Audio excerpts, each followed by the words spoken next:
父兄战死沙场的消息传来。那天我正大婚，或者说本来应该大婚，可我盖着红盖头，从早做到晚，该接亲的人连个下人都没来。烛火晃动，我微微眯眼回过神来，今天是我与翰林赵清如大婚的日子，或者说本来该是，和我满心期待，穿着大婚礼服，从天色未明做到天色黑尽，都没等到我的未婚夫婿赵清如来接亲。赵家甚至连个说明缘由的下人都没派来，我就这样莫名其妙毫无缘由的在大婚当天被人悔婚抛弃了。现在满堂宾客都等着看我笑话呢，可我堂堂靖远将军之女，绝不可能让他们看了笑话去。我摘了盖头，甩掉头冠，打开房门，将拽在手里的红盖头一把扔到宾客们脚边，冷声道：赵家背信弃义，当众毁弃婚姻之诺，我林家绝不可能就此罢休。清点府中人马，我要去赵家问个说法。我林家手握20万大军，我父亲是一品靖远大将军，我的2位兄长勇冠3军，我倒看看赵家一介普通翰林到底是吃的什么雄心豹子胆，居然敢回我的婚。府中亲卫杀气震天，应声如雷。正在此时，哒哒哒的马蹄声震动街道，一队肃杀人马分开闹哄，哄抢东西的人群，披麻戴孝，捧着几个盒子，沉默不语的来到府门前，轰然跪下。我大婚那天没有等来父婿家接亲的队伍，只等来了父兄战死沙场的消息。圣隆10年，先皇崩逝，当今圣上登基，改号明德。明道2年，关外西戎族骤然起兵，守关守将及军士们拼死抗敌，浴血奋战，依旧不敌游牧民族的凶狠，连失5城。诸王为保存自己的兵马，竟纷纷下令按兵不动。眼看着边关数十万百姓家破人亡，血流成河，更眼看着我的父亲靖远将军临近海帅10万，林家军拼死抵抗，万箭穿胸而亡。我那精彩绝艳勇冠3军的2位兄长，为护卫城中百姓撤退，双双战死在驻守的齐远城外，至死不跪。母亲哭晕了一次又一次，幼弟懵懂无知，我强忍悲痛，操持了父兄的丧仪。父兄下葬后第1天，我在房中痛哭一夜。第2天，我安顿了母亲和幼弟，将他们送回老家，安排好一切事宜后，擦干净了父兄的长枪和铠甲。第3天，我穿着二哥的铠甲，配着大哥的长剑，握住父亲的长枪进了宫。我从下午跪到晚，上半夜下起了雨，全身湿透，在雨里瑟瑟发抖。可是我不能倒下，我的背后是残余的5万。林家军是母亲和弟弟，是我林氏一门满门性命，我不能眼睁睁看着林家军的名号消失，更不能将我林家满门性命交付给上位者随意处置。快撑不住的时候，皇帝终于召见了我，我从雨里爬起来，匍匐下去，上手久久没有声音。我匍匐在地空旷的大殿里，我只能听见水从我的发梢滴落在地板上，发出啪嗒啪嗒的声音。很久以后，御座上终于传来的声音，抬起头来，我顺从的抬头看到御座后面一张年轻的脸，先皇突然崩逝，陛下仓促登基，与诸王周旋日久，手段狠辣果决，总让人忘记他今年也才将20从前作为臣女拜见他时，只能站在远远的地方，看到他模糊不清的脸长在威严的龙袍上，这样近的抬头看他，才发现他原来是这样不近人情，令人生畏的，冷漠的英俊。他叫我抬起头，我就抬起来了，他却又久久不再说话，去打量，然后他看到了我放在身旁的那杆长枪，那是我父亲的枪，我父亲是他在朝中最忠实的护庸，也是他在诸位亲王环伺之下唯一的底气。他的眼神变得温和了许多。林氏，你所求的，你可想清楚了？我再次俯下身，额头重重磕到地上，发出咚一声闷响。臣女想清楚了，臣女愿为陛下手中剑掌中枪，为陛下征战四方，夺回失地。就凭你他的声音冷冷的，你今年18，自小学习的不是女工，真旨就是德。容颜宫没有你父兄半分神采，朕如何能把林家军给你？我已经有点神志不清了，眼前的事物都在晃动。陛下在我眼里已经是重影，但我依然不信任我，但他没有别的选择。皇帝需要林家军，但是林家现在只有我能用了，一个从来没有学过兵法谋略，连刀剑都握不住的大家闺秀。他沉默许久，声音沉沉的问我，你可知此路难行？我匍匐在地，头发上的水滴滴答答落在地上。臣女知道我把头重重的磕到地上，求陛下恩准良久。我听到他说，那就如卿所愿。我的眼泪砸落进地上那滩水里，谢主隆恩。他从我面前走过，明黄袍角扫过我的手，然后一件衣服披在我背上，遮住了我湿透的身子。他扶我起来，对我说，愿卿战无不胜。从前我是臣女林氏，黄龙袍上有清冷的龙涎香扑鼻，臣林应谢主隆恩。第2天，皇帝颁下圣旨，封我为靖安将军，统领残余林家军去往边关戍守边塞。一晃眼，我就在边关驻守了2年，那并不是一段愉快的日子。以女子之身统领10万大军，哪里是那么容易的事？刚到边关的时候，我经常听见士兵故作无意的讥讽，咱哥几个可得好好保护好林将军啊，不然林将军细皮嫩肉的陀螺人一打过来，他可就惨喽。另一个士兵倚着栏杆，脸上都是不屑，林将军可是京城里教养大的姑娘，那水灵的哟，皮肤一看就滑。我从他们之间走过，一声都没吭，然后拼尽全力的学，继续，骨头断了也没事，接好再来流血也没问题，布条子一绑依然能挥动刀剑，鲜血淋漓。支撑不下去时，我就想一想父兄，想一想母亲和弟弟，想一想高坐金銮殿中却强敌环伺的陛下，任命闺阁女子为帅，他会承受多大的非议和攻击？我能想象得到我不能输。偶然一天，我在演舞台上捡到一只雪白的信鸽，小小的竹筒挂在鸽腿上，竹筒里只有一张小小的纸条，简短的一句话：毛起子时放些练枪箭是我昨天的行踪。我把鸽子放飞了，它向着京城的方向飞走，我每日的行踪都被练枪的时候，一个高壮的武长讥笑着翻上演舞台，让我跟他过招。我挽出一个枪花，侧身而立，请我肯定打不过他。他经验丰富，身高体壮，一只手就能把我掐住，可是父亲的尸骨还在平王城上挂着，等着我去接他回家。陛下在朝中被群狼环伺，等着我被打磨成趁手的枪为他征战四方，我不能退，理所当然的，我被他用木棍轻轻松松挑下了台，狼狈得很，周围的讥讽声快将我耳膜戳破，我咽下喉中血沫，杵着剑翻身上台，多谢赐教再来。再次被挑下台时，我比第一次多坚持了半刻钟，半截手腕已经无力再握剑，我换了左手，来，再来，不知什么时候起，我在被踹翻到台下时，没有人笑了，有个声音冷冷的响在我耳边，算了吧。龙涎香清冷的扑进鼻腔，我握紧用布条缠在手腕上的剑，鲜血护住眼睫，多谢，我还撑得住。周围再没有任何声音，我只听见自己心脏砰砰在跳动。晕倒的时候，我看见了一张英俊而冷漠的脸，他竟亲自来了边关。等我醒来后，没有找到任何他来过的痕迹。天子行踪我不该探问，只当他从未来过。好在这场比武，我虽然没有赢，却也没有输。自此之后，我在军中再也没有被轻视嘲弄人。然而去的2年时光，强大与校尉缠斗之时，我不会再被挑翻下台，可以从容不迫地站起来对他们说，再来。对面的校尉鼻青脸肿，哀嚎着认输，将军，我认输了，您下手也太狠了。士兵们为我欢呼，大声吼着，将军勇武。有一天，我照镜子看到铜镜里照出一个陌生的人，棱角分明，眼神锐利，除了五官，依稀在没有半点闺阁女儿的温柔晚睡。我终于成了林家军真正的统帅。这银甲配长枪，领10万大军赶进敌阵冲杀，我真正成了他手中那柄能征战四方的枪。铜皮铁骨也有不好的地方，我时常忘记我还是个女子，是会来回水的，无常穿肚烂。第二天，我强撑着掏心挖肝的痛，与将士们搏斗，被按进冰冷的泥水，再吃下冷硬的干粮，然后晕倒在泥水里。醒来后，军医踌躇半晌，告诉我身体损伤太大，恐怕以后难有子嗣，那又怎么样？我看看自己碗口大的拳头，难道我还能嫁人生子，做官在笼中的金雀吗？可是自那以后，每次军中粮草送到，必然会同时送来一大堆女子滋补的药材。户部的官员低头回话，是陛下宫中的顺福公公亲自吩咐的。我沉默地收了药材，让军医每天给我熬药。其实这2年他也过得很艰难，先帝崩逝，突然他仓促登基，几位亲王，势力几经轮换，他手里仅有一支远在边关的林家军，要怎样智计百出的周旋，才能让皇位日渐稳固的同时，还能保证在千里之外的林家军给养不缺。朝中邸报，一封又一封写着的都是他这2年的殚精竭虑，苦心孤诣，这样艰难，他竟还有心情给我送来滋补的药材。天气渐凉，托罗人又开始蠢蠢欲动。我披甲执锐，纵马直上城门，战火烧了1天1夜，我在城头杀得满身血色，托罗人攻城不下，终于退走。将军，托罗人退兵了，小侍卫满脸的血，差点蹦出城墙，脸上笑出一口白牙。我也在城头看托罗骑兵潮水一样后退，是我们赢了，我们赢了，我赢了。这是我人生中第一场真正胜利的仗。残破的城墙边，飞过几只雪白的信鸽，扑棱着翅膀，飞往京城的方向。我杵着断枪，心想，他听闻胜仗也会很高兴吧。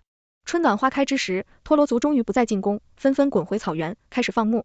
将士们的震天欢呼声里，他的圣旨传来，拔擢我为定远大将军令。我回京谢恩，再次回到京城，我觉得恍如隔世。我从前交好的姐妹们得知我回京，纷纷来府中看望他们，捧着我的长满老茧的手掌，心疼垂泪。安英，安英，你遭了多少罪啊？我看着他们娇嫩的面容，也是这个模样。休整1日后，我进宫面圣，我习惯性的带上了大哥的长剑，在宫门口就被拦下来。守卫说，利器不可以带进去，我只是一时习惯了，并不执着。正想解下佩剑，他身边的大太监顺服就迎了出来，陛下有旨，林将军可持剑，进谏持剑，屡上殿，这是多么大的恩典和殊荣。于是我配着剑在朝正殿跪拜了他，我跪在地上，他没有第一时间叫我起来，抬起头来。很久以后，他命令道，我顺从的抬起头，就像第一次觐见他一样。我看到他神色变幻，几度抿紧了唇，像是不敢相信这就是2年前的我。别说他了，2年前的我自己都不信。平身四坐，第一次见他，我跪了半个白天，半个黑夜淋了半夜的雨。第2次见他，我有资格坐下了。我向他禀报了边关情况，话没说话，他就制止了我，他召我回京。当然不只是让我先，他问我林将军平狼、平山等5城，你可夺得回来吗？我的父亲就战死在平狼，他守在城门口，刀剑加身依然矗立着，直到血尽而亡。而那几座城池陷落，托罗族手中已经整整2年。曾有2位移民侥幸逃脱，传回来了城中惨状。托罗人将我族人看作2脚羊，随意虐杀，不许他们吃米饭，只能吃豆粮。看上哪家的女儿，便拖进屋中，肆意星号军中听闻。我想夺回故土，想得夙夜难眠。可是我没回答，反而问他，陛下几位亲王同意吗？一旦夺回失地，他在民间的声望就会大涨，几位亲王绝不会看着他享有着荣光。他目光沉沉，甚至问你能不能？我抬头迎着他的目光，坚定道，能。他点点头，说道，朕信你。我想起他上世太子时，大哥与他私交很好，有一日，大哥对我说，太子殿下以后必定是位名垂千史的明君。我看着玉座上面容沉定的他，心想，大哥说的对，他想收复失地，我就要立刻回到边关收集军情，为即将到来的战事早做准备。巴下人回禀说，有人来给我送行，我以为是那些闺阁姐妹，也没收拾形容，就出去迎接。穿着从前的衣裙，一根银簪将头发束上，门口站着的却是本该在宫中的皇帝陛下。他穿着打扮像一位富贵公子，握着一把折扇，正在门口等我。我扯了扯袖子，突然觉得有点不自在，看我出来，他像是没看见我不伦不类的打扮，将手里的圣旨丢给我，我知你着急启程，特意来送你，他亲自来送让我离京的圣旨，走吧，我送你出城。行装早已经收拾齐备，说走就能走。我没换衣服，牵着马跟他走在出城的路上，两人都没说话。到了城门口，穿上铠甲，戴上头盔，配上宝剑，握住长枪，然后打开门，抬头看向他，他深深打量了我很久，把马牵到我面前。将军攻无不克，我翻身上马，朝他拱手拜别，陛下成为您驱除敌寇。我在他的目光中纵马离开了繁华的京城，长久的战争令人精疲力竭。托罗人悍勇擅长马上作战，我即便在脑海中演练过千万次战争，也依然并不轻松。半年过去，我只夺回了2座城，城中早已十室九空，将士们也精疲力尽。我下令整修，然后翻开送来的底报，粮草已经晚了半个月了，幸好我一直防备着这种情况，他从来没有短缺过一天粮草，我有点担心他又过了10天，粮草终于送到了。押运粮草的是林家军出去的兵部官员，他手中没有可用的武将。这几年我就从林家军里物色了不少可造制，才推荐给他林家军出去的人不敢对我有所隐瞒，但皇帝陛下御下有方，这位押送官也不敢违抗他。于是我想了个主意，我问他点头或摇头，我问，可是诸王发难了，押送官点头，陛下受伤了吗？押送官点头，我攥紧手心，继续问，有生命危险吗？押送官摇头，我放下心来，又过了半年，我再夺一城，但此时天气酷寒，天寒地冻，成功的勇气。于是我命令坚固城防，安排好边关事宜，跟随下诏的使者回京。宿夜兼程回到京城，已经是半夜。传旨的人说，陛下命令林将军一回京城就立刻觐见。于是我连府都没回，甲胄也没脱顶的，一身寒霜和盔甲上的血气进了宫。谁知他还没歇下，御书房中灯火通明，各部大臣们聚在一起，为了剩下的2城，要不要抢回来，怎么抢回来，开展着唇枪舌剑。我在外间等着召见，偶尔听见店里传来争吵，国库空虚，撑不起了，怎么打陀罗人心不足，今日不把他打服了，他日必定卷土重来。到那时，我们所有人都是千古罪人。大臣们见他的声音顺服，悄悄过来，在我面前弯下腰。陛下说，将军夙夜兼程，必然累了，如今宫门已经落锁，还请将军就在宫中歇息。我看下内殿还有6、7位大人顺服懂我的意思，解释道，近来朝务繁重大，人们经常都是歇在宫中的，如今朝政殿给几位大人都常备着屋子呢，所以我在宫中留宿，不会有任何人非议他。于是我跟着顺服来到了御书房侧面的房间，这里什么都收拾齐备了，甚至给我准备了点心和沐浴的汤水。我难得这么放松，舒舒服服的躺在榻上，不多久就睡得迷迷糊糊了。可是我在军中太久习惯了，睡梦中也万分戒备。进了内室的门，来人脚步很轻，来到他前就没动作了一会儿。我听见衣衫簌簌的响动，是来人在我的睡，他便坐下了。我本该翻身而起，将束发的利刃狠狠扎进来人的咽喉，可我没动，我保持着睡着的假象。我装睡装的很像军中的书霸们都发现不了。来人在我榻前坐了很久，脸上有温暖的手指轻轻拂过，在我脸颊上那道已经结痂变淡的伤口上停留。我放在被子外面的那只手被握住，温暖纤长的手指轻轻摩洒过我指尖的茧，然后把我的手放进了被子。我以为我会装睡到来人离开，但没一会儿我居然真的睡熟了。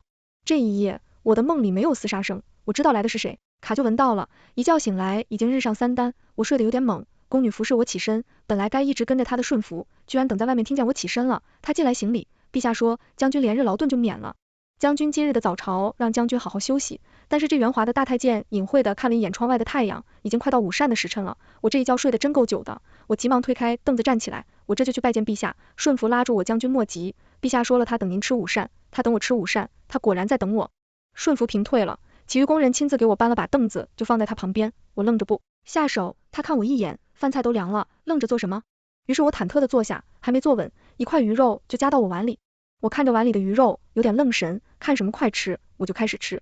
他时不时给我夹菜，碗里很快堆起了一座小山。我听见他在夹菜的时候小声说话，瘦了这么多，还不多吃点？我把脑袋埋进碗里，大口大口的吃。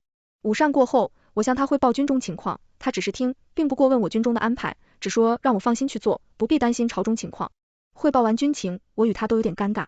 踌躇片刻，我问他，听说陛下之前遇刺受了伤，他偏头不看我，说没有，却小声说道，奴才僭越，可将军明鉴。那哪是什么小伤，陛下都昏迷了，1日才醒过来的，一醒过来就问顶您的粮草安排好没有，多嘴。他怒斥眼睛，却不看我，只盯着面前的桌案。陛下，我说您是将要名垂千古的圣君，必要保重自己龙体啊。他有点恼羞成怒的样子，朕知道了，他让我在京中多待几日，他要对几位亲王动手了，我带回来2万人马，驻扎在京城外面。他下旨令我返京时送来一封密信，信中对我说我在京中他才有定心时，我沉默垂首，握紧身侧的长剑，我必要护他周全。他心思深，筹谋多时，计划缜密，我之乱居然很快结束了，靖王逃脱，其余3王伏法，他终于坐稳了自己的龙椅，我随众人叩拜山呼万岁。看着他一步一步走上最高的台阶，终于成为天下真正的帝王。他大权在握，心中畅快，有朝臣讨他欢心，为他组织了一场盛大的冬猎。我不知道冬猎有什么好玩的，动物们都在冬眠，山里连鸟都没几只猎什么，但是他高高兴兴的去了，带着我在山中骑马乱转放空，见他都高兴。第2天下午，我随着他在山林里追一只不知从哪里钻出来的兔子，一路追进了林子深处，一波黑衣人围住了我们，侍卫们拼死抵抗，我护着他逃走。树木来辨别方向走得慢，渐渐就夜深了。于是我带着他找到一个小小的山洞，打算今晚就在这里歇一歇。捧着柴禾回到山洞时，他已经点起了小小的一堆火。我把木柴添到火堆上，握住剑，站到洞口护卫。没一会儿，他站到我身后，我听见他唤我安英，这是他第一次唤我的名字，我叫林英红英，长枪当天下的英。我浑身僵硬，不敢回头。他握住了我的剑，站到我身前，回头冲我笑一笑。安英，我其实知道回去的路，可我不想回去，我觉得整个山洞都在我胸口跳动。陛下，他拿走了我的剑。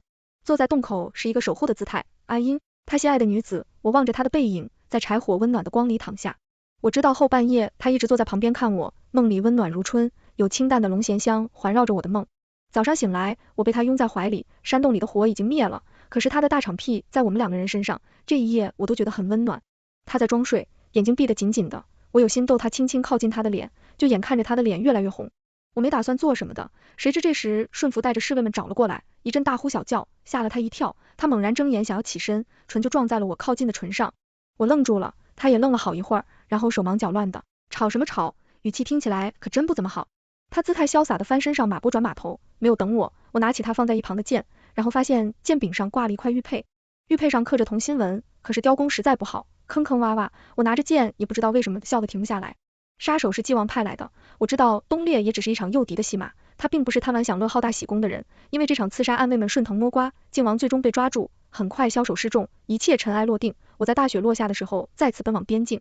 春节，将士们期待了一整年，一旦松懈下来，就容易被托罗人趁虚而入。他依然送我出城门，站在城门口一动不动，看我骑马远走。我的粮草再也没有迟延过，不过除了粮草，押运官还会随着粮草一起送来一些其他的东西，每次都用明黄玉印封着。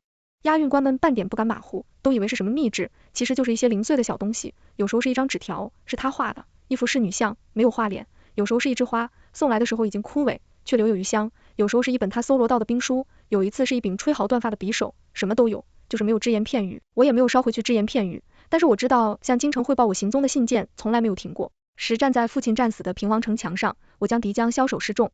父亲兄长，你们从前捧在手心里的小姑娘，如今替你们报仇了。但是边关的战事并没有平息，我偶尔回京，经常宿在宫中佩剑放在身边，然后半夜就会有人偷走佩剑上的玉佩，我紧紧闭着眼睛，不敢打扰，顺服公公。第2天天还未亮，顺服公公又悄悄把玉佩挂回我的佩剑上。我捞过玉佩，一看被换过了，这块雕工明显比上一块好多了。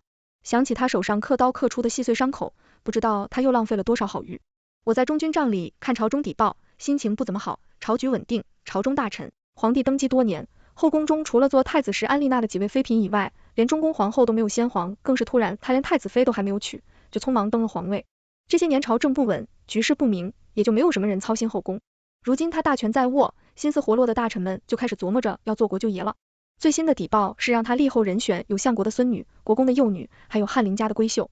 我心中郁闷，气得随手扔了邸报，结果遇上托罗人夜半偷袭一支暗箭射来，我竟然没有反应过来，被一支箭射中了肩膀，这是我受过的最严重的伤，这支箭贯穿了我的肩膀，差点废了我一条手臂，箭上还淬了毒。官们吓得要命，连夜向京中发信，等我醒过来，病人追回信件已经迟了，只能又发一封信，说明我并无大碍。1个多月后，我身体好的差不多没事，就去跟军士们打一架，活动筋骨。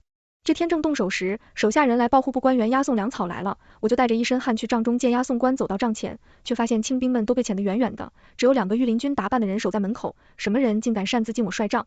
我气势汹汹地掀开帘子进去，还没看清里面的情形，就有人将我一把按在支撑帅帐的柱子上，用力抱住了我，龙涎香扑进鼻腔，我脑子一片空白，能想到的居然只有底报上那几位皇后的候选人。起来很久以后，他才把我放开，将我转了2、3圈，确认我真的是活蹦乱跳。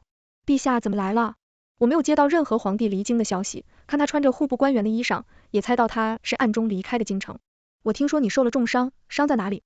他没有回答我的问题，只顾自己在意的事情，果然还是那封受伤的信让他担心了。我握住他的手，再三向他保证自己真的没事了，甚至拉开自己衣裳，露出已经结痂的伤口给他看。他在背后半天没出声，我正觉得气氛古怪，想开口说话的时候，一只手指抚上我的伤口，我顿时一点都不敢动了，手指划过我的伤口，又在肩膀上四处滑动，我起了一身。声音来，他突然拿开了手，拉好我的衣服，将我从背后揽进怀中。你回京做我的皇后，好不好？做他的皇后，若是从前的我一定愿意，恨不得明天就嫁给他，为他生儿育女。可是我见过了边疆的大漠长河，淋过飘飞的鹅毛，大雪也在尸山血海里冲杀过，我不想被关进他的后宫，那个华丽却狭小的囚笼。他知道我的沉默代表什么，什么也没说，将我用力的抱紧了。第2天他就走了。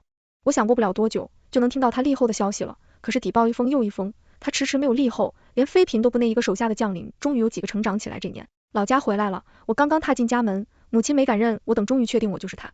在从前柔顺婉约的女儿时，他将我搂在怀里大哭了一场。他一生温柔，这是我第一次见他哭的。不顾形象，他抱着我声声哀泣我的阿英，我可怜的阿英啊！弟弟已经12岁，长成了少年的模样，却比平常的少年更稳重，跟父亲和2位兄长一模一样。